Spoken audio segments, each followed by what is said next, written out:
Fala pessoal do sétimo ano, tudo bom com vocês? Eu espero que sim, tá? Hoje nós vamos estar dando início a uma série de vídeos sobre determinados assuntos para que vocês possam estar estudando daí da casa de vocês durante essa quarentena, beleza? E o assunto de hoje que nós vamos iniciar essa série é sobre os indígenas do Brasil, no qual nós já havíamos falado em sala de aula. Creio que vocês devem se recordar. Como todo mundo já sabe, durante o período das grandes navegações, antes de Cabral chegar nas terras brasileiras, já existiam os nativos, né? Essas pessoas que eram chamadas de os brasileiros pré-Cabral. Esses nativos eles já viviam aqui de uma forma amistosa, de uma forma tranquila entre eles próprios, certo? Eles andavam nus, eles viviam praticamente da caça e da pesca, eles eram considerados povos seminômades, ou seja, eles mudavam de locais de acordo com a quantidade de alimento que tinha ali naquele determinado porção de terra que eles habitavam, beleza? Há relatos de quando a chegada dos portugueses europeus aqui no Brasil, nas terras brasileiras, não houve nenhum tipo de violência nesse primeiro contato com os nativos, com os índios e os europeus, por conta dessa curiosidade que tinha entre esses povos, na curiosidade que o europeu tinha de conhecer os nativos e os nativos tinham de conhecer os europeus, porque eles eram totalmente isolados, esse povo estava isolado aqui, eles não tinham tido até então nenhum tipo de contato com o mundo externo. É o que conta a Carta de Império Vaticana, né, que é o documento mais famoso que nós temos dessa época, que é um documento que redigia, né, tudo que eles encontraram aqui, tudo que os europeus encontraram durante essa viagem quando chegaram aqui nas terras brasileiras, beleza? Portugueses também trouxeram vários tipos de doenças vindas da Europa, como a gripe, a tuberculose, a hanseníase, doenças como essa que foram acarretando nossos nativos, os nossos indígenas, que eles não tinham nenhum tipo de anticorpos para combater essas doenças e então essas doenças passaram a ser novas, conhecidas aqui no Brasil, certo? E os índios começaram a sofrer com essas doenças que eram adquiridas pelos portugueses, certo? Que passavam para eles e acabaram morrendo. Então uma grande parte da população indígena morreu em decorrência dessas doenças que eram pouco conhecidas até então, tá?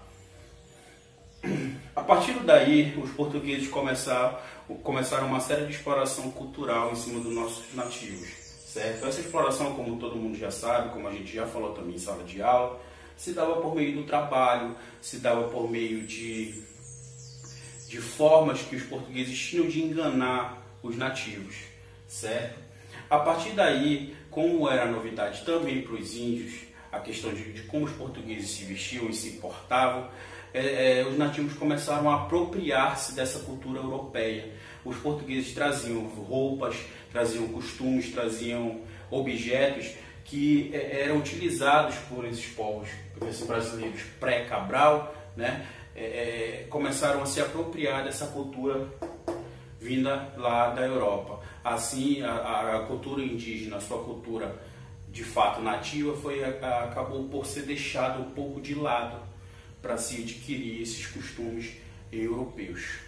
Bem, então a partir daí, do período do descobrimento do Brasil, a gente percebe que os nossos índios eles vêm sendo massacrados pelos brancos, né, pelos ditos invasores, desde 1500, certo?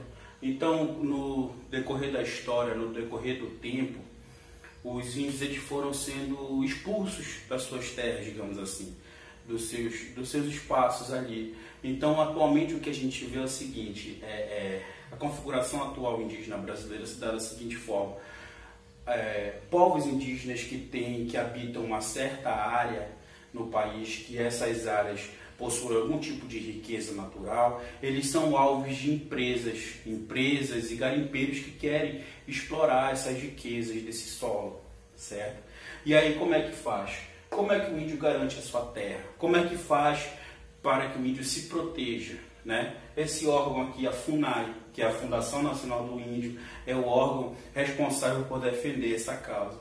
Mas de que forma, professor, que isso acontece? Acontece que para esse índio conseguir, para esses povos conseguirem continuar ali naquela terra que foi conquistada pelos seus ancestrais há muitos anos, atualmente eles precisam de uma concessão governamental, um documento assinado pelo governo, pelo governo brasileiro, que dá essa terra para eles ali e que aposta essa terra para que eles possam continuar a viver tranquilamente ali, sem nenhum tipo de ameaça, dessas empresas e desses garimpeiros, tranquilo?